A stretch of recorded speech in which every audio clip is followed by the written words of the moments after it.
I'm about to speak to you about something that is very personal to me, but I ask you to please be curious why I'm going to speak to you this way.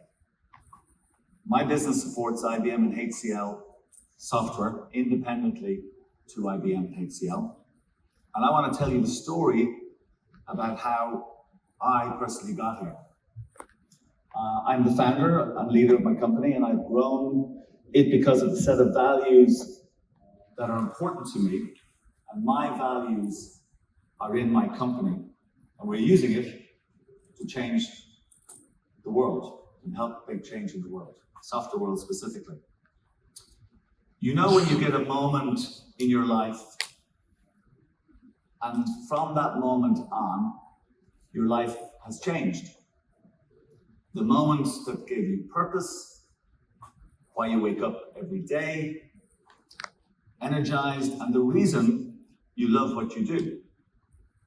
Well, my moment came to me when I became aware that the technology ecosystem where I worked was unfair. It was unfair mostly to its customers, to you. And even worse, it resulted in the unnecessary upgrading of software licenses and support, and in a number of cases, is the redundancy of hardware. The waste created is not only large in scale, but sadly, it's actually invisible to us. And it actually still is, and was, and still is visible to us. And considered then, as I still do today, that this type of waste wasn't in line with my thinking and how I viewed the world. And it was something that I wanted to change. Most of us in the world today are unconscious consumers. We are part of the process that is causing this waste. We are active participants in the process, actually. We purchase, we consume, we discard without curiosity, actually, or knowledge about where the raw materials came from in the first place, what processes were deployed to make the products that we use, which pollutants were emitted during that process, and what actually happens to the products at the end of the life cycle. This waste actually can have a severe impact globally on companies and our personal lives. A mountain of waste is created every year, up to 60 million metric tons every year in e-waste. I could see the mega vendors, that's one of the topics we're going to talk about today. The mega vendors are being encouraged and rewarded because of the measurement model, the rip and replace, the upgrade, with refresh cycles, the constant drive to buy something new. They like to talk about the circular economy, but in truth, it doesn't exist. In fact, it's getting further away. Also, the dumbing down of their support services as the tech gets older, or even the newer services, offshoring, nearshoring, automation, self-service, anything but actually giving you proper support, or even a human being at the end of the line. And then we have their policies, their procedures, their contracts, their rules. It's non-stop. It's exhausting, actually. These vendor-dictated roadmaps that we're all on are causing forced obsolescence of perfectly good systems, hardware and software. They have policies such as limited reuse and recycling options, the use of software terms to restrict these further, forced software upgrades that I'm sure we're all familiar with, end of life. I mean, how can you have end of life for software? It doesn't have any moving parts. End of life, attempts to restrict alternative options. Where does it leave us? It leaves us in this rock and a hard place that the picture depicts. That's how many of us feel. The sort of behavior I'm talking about is encouraged because of their economic power, their control of the narrative, and ultimately their impact on us. Our colleagues, our organizations actually, our lives, even our families and our planet. But they actually have no incentive to change yet. And they have significant leverage, unfortunately, over all of us. And every year it feels like it's getting worse. If you decide that a vendor, for example, that you've used for decades is no longer strategic to you, then you are potentially in trouble. If they know that the tactics that I see in the marketplace is that they will treat you differently. You will no longer be strategic to them. So their job will be to try and maximize as much revenue as possible as they can, and whatever tactics they can operate on, and they're not always nice, unfortunately, as I'm sure many of you are aware. The rip and replace model is not the answer most of the time. Yes, some of the time, of course, but not all the time. It's a waste in other forms as well. It's a waste of money. It's a waste of time. It's a waste of resources, which also cost money. There has to be another way. We should be able to extend the life and value of our IT investments when we want to do it. It should be our roadmap. These precious dollars, euros, pounds, whatever currency you're at, these can be invested in innovation, whether it is AI, as this conference has been talking about, digital transformation, or anything else that you see fit. In fact, Gartner themselves said on Monday that one of the reasons AI projects will actually fail is because of the challenges with technical debt. These are the things that we're talking about here, and these are the things that are holding us back. So the moment I was talking about for me was when I created a company that could offer something different. When I formed Origina, I decided that the concern for longevity resources would be one of our key values. I also wanted to offer an alternative to replacing the technical debt. Let's restructure it. We started by serving IBM and HCL software customers and helping them extend the life of those assets by giving them an alternative service, independent and fundamentally different service model. My vision, the vision of our company, is for a fairer, more responsible and waste-free IT world where longevity is the new mindset, allowing you to continue to use your software as long as you choose, not dictated by the vendor roadmap, but by a business one.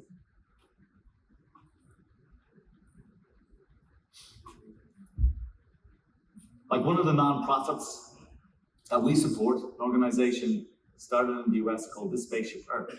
They want to encourage each and every one of us to act not like a passenger, but like a crew member that's taking control. They want us to take control of our IT environments. They want us to stop looking for someone else to fix our issues. And I want us to be more curious.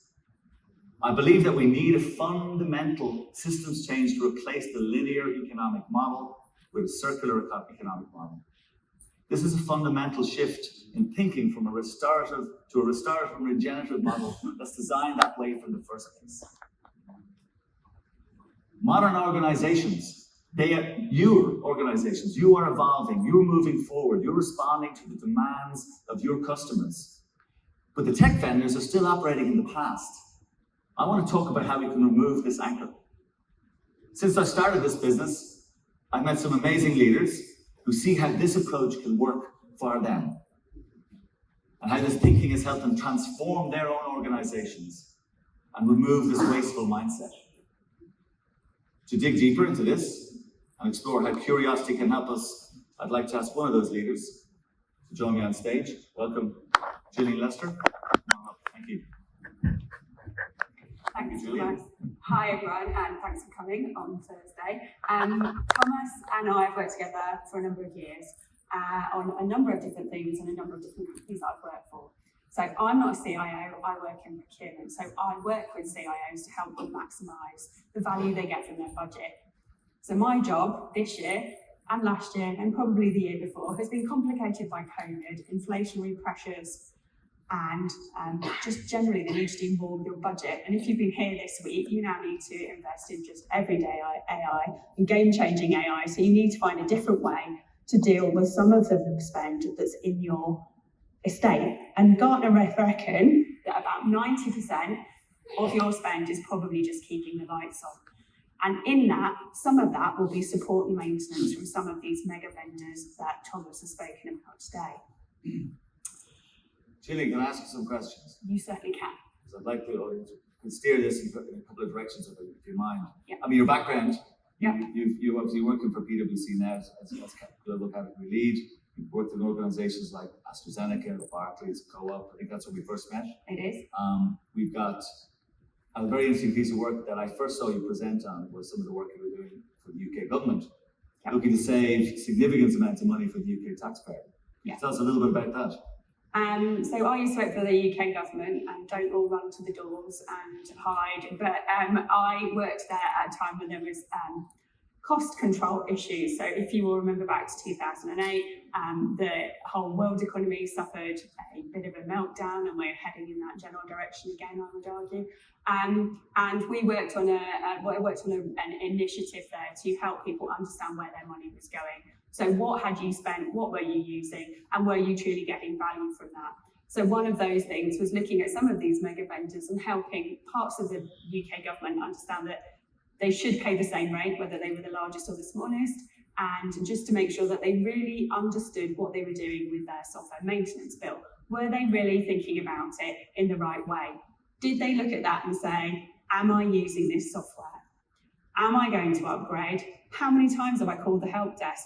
Did I actually get the issues fixed that I had called them about? So some of the things that we did were to try and help some of the government departments really understand where their money was going and determine if they were getting value or not.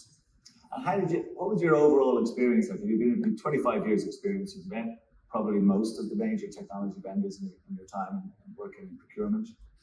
What's your general experience of these mega vendors from maybe then and now? Is it the same? Has it changed? Has it evolved? So I think this week, if you've been to some of the keynotes, you've seen unicorns, you've seen dinosaurs, and I'd like you to time travel with me back in time, 15, maybe 20 years ago, to a time that my children, who are teenage girls, would think was horrific. There was no Wi-Fi, Zara had no online presence, and I shall tell you why. My mailbox is full of requests for me to go to the shopping centre after I finish here to buy them things. And your mobile phone probably was only good for texts and playing Worm in very boring meetings. So back then, these vendors, these mega vendors were really cool, and their products were really cool. And you know, they were the best, and you all wanted things from them. And at that point in time, this is where you started on your journey to where you probably are sat today with a certain amount of dissatisfaction. So you will have signed a deal many, many years ago. And at that time, you'd have gone, oh my God, my deal's amazing. I feel great. I've got a really big discount. And look, I got some free stuff as well. This free stuff is brilliant. And I'll convince everyone that I am going to turn it on. Fast forward to now, you probably have changed that contract. Your contract's maybe got bigger. But some of these things that you were given for free are still in your contract, and you are still paying for them. And your contract probably contains products that you are now no longer using because you've moved to something else. But somewhere within this contract are the rules buried deep on a hyperlink somewhere that say you cannot make this maintenance bill smaller. So over time, you've gone from having a lovely relationship with this vendor to getting to the point where you really don't like them anymore. And when you turn up and say, help me make my bill smaller because I want to take this money and spend it on the new cool shiny thing, which unfortunately you're not selling me, you find yourself in this really difficult situation of being stuck with a bill that you can't really justify, you're probably not getting the value from, and you're then having to make difficult choices about what are the new products or services that you are going to acquire because you're spending so much on this thing in the corner that you quite happily turn off, but someone won't let you. So will we dragged along by the hype? Is it kind of FOMO? I think there's a certain amount. I would say there are sort of three characteristics that I see. There are, first of all, the vendor will retreat to the contract, point to the hyperlink and tell you, I have matching service levels, I have an all or nothing support policy. If you turn this off, imagine you had 100 licenses and you're only using 20, and you say, okay, I'm going to cancel the support on 80. What will happen is those 80 licenses are then terminated. You may never use those again, they disappear. And the price of your 20 licenses is repriced based on the current price list of discounts you would achieve today if you went to buy the 20 licenses. And all of a sudden, the amount of effort that you've all gone to work out if you can save money, well, you've spent more than you're probably going to save by having the meetings and getting everyone in a group to make a decision. So you're kind of disincentivized from that point of view of actually even trying to turn things off. And then the second one is technical. You listen to the, only we can provide the upgrade, only we are the people that can provide the regulatory patches. We're the only people who can give you a security update. And you all sit there and you go, well, security is a big thing and I can't let my data out into the world and I must keep it really secure. So you're then feeling that you must keep your maintenance with this vendor. And the third one, which I think is maybe a little bit, comes from 1 and 2, is the sort of, I call it mythologizing. You have legacy systems and As these systems get older, your corporate memory about the system gets smaller. So Jeff, who built your system, is probably enjoying a lovely retirement, having a very nice time playing a few rounds of golf, and the rest of you are sat here with a system that he built 15, 20 years ago. You probably think, and have been told, and the vendor reinforces this with, if you go anywhere else, it's very dangerous. You maybe think, if I sneeze near this system, it's going to break, and if I can't phone the vendor, the world will fall in. I'm going to have a really terrible time. So you build up these myths about some of your systems and you think they are untouchable. The second thing is the fear of the unknown. So what will happen if I don't have the vendor? What will happen to me? Maybe I get a letter to say, can I come and check your usage of my software? And then you're going to spend time and money trying to work out where the software is, what you're doing with it, how you're using it. Is that called an audit? It could be called an audit. Right. I say I've been audited multiple times. I have the scars. I quite enjoy it in a perverse kind of way. I say, bring it on. Come and show me your worst. Come and show me your counting methodology. Show me the information that you've got on me. It's very entertaining, but it's costly. And I clearly did something wrong in a past life, having been audited several times. And that's the impact on cost. What about other work there? Because all of the organizations that we talk to, they have so many things to do. I mean, after I'd say the last 4 days, everybody's going to walk away with great ideas, okay? Things are going to do, things are going to change, new ideas are going to work on. Innovation.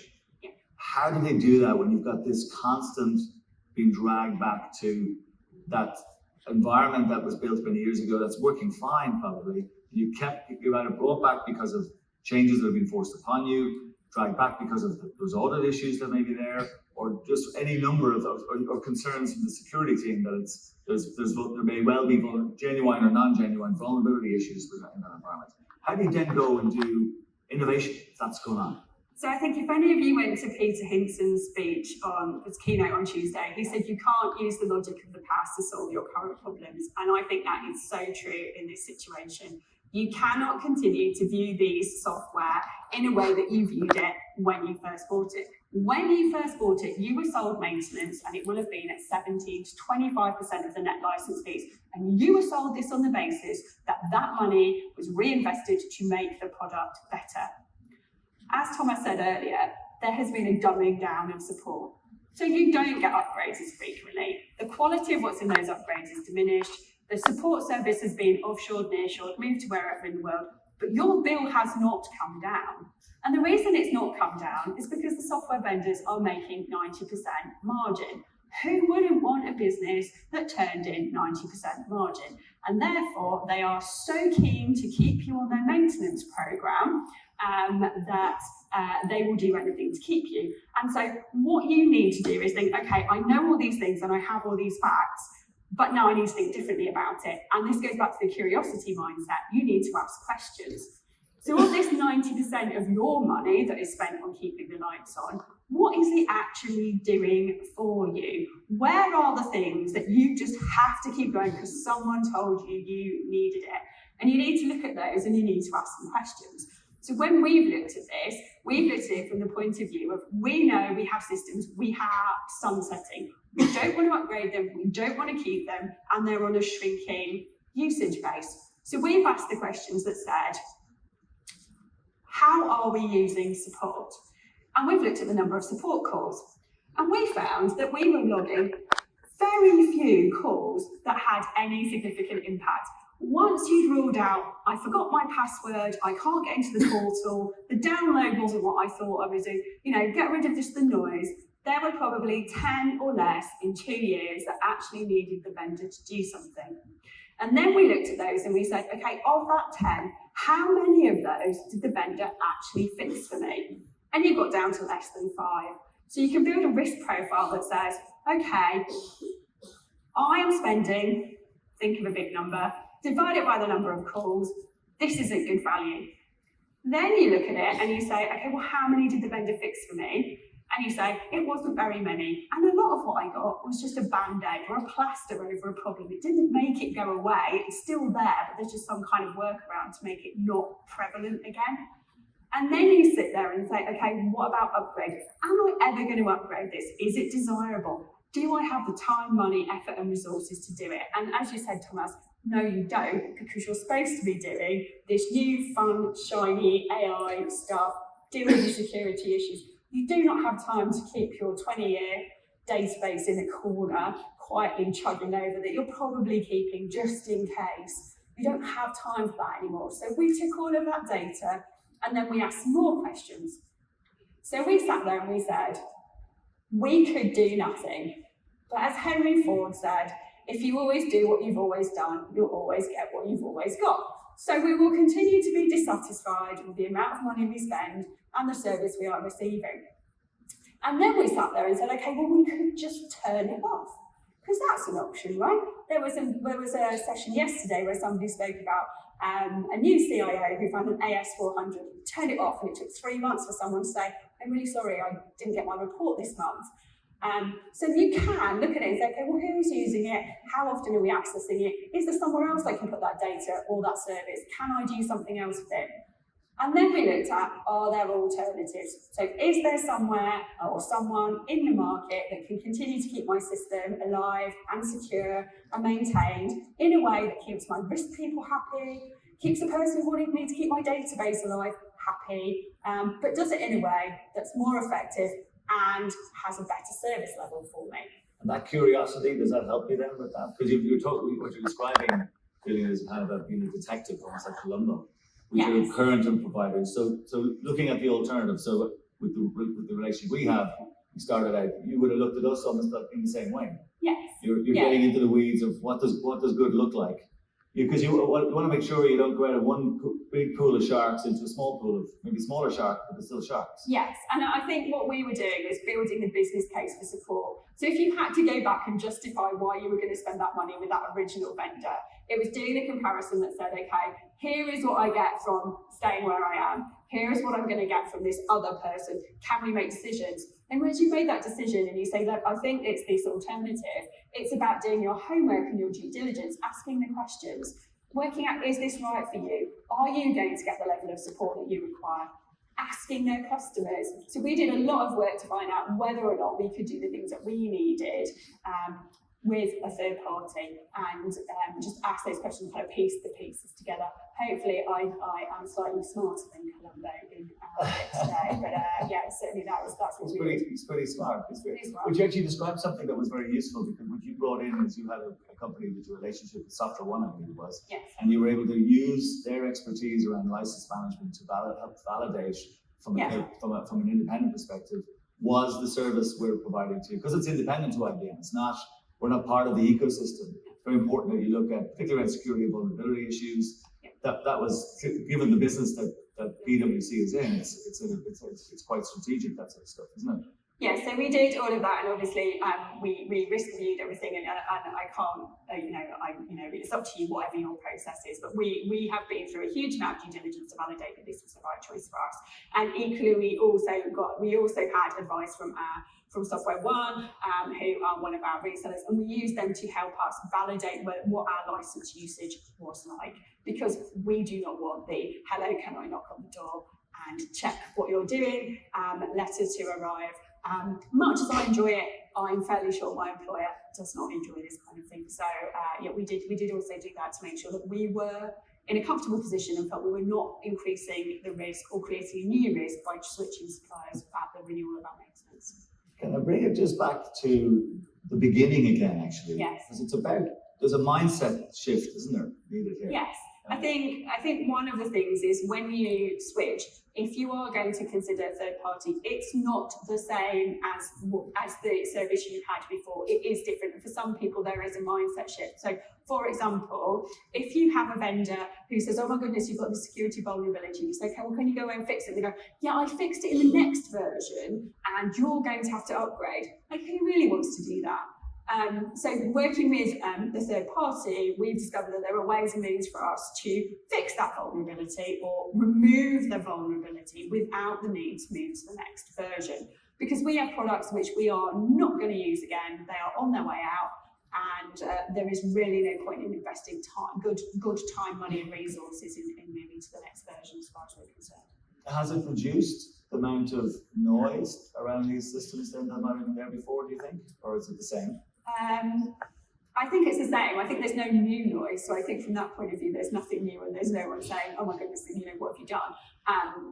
So I think, and I think actually there's positive views that there's a real human we can talk to. There's someone who understands our system. It isn't the 24th sales rep that you've had in the last 4 years who turns up and says to you, "Oh my God, I've got this amazing thing to offer you. Your business will be so great." And you go, "Do you know who we are and what we do and what we have from you?" And they kind of say, "Not really. I've only been here for 2 weeks."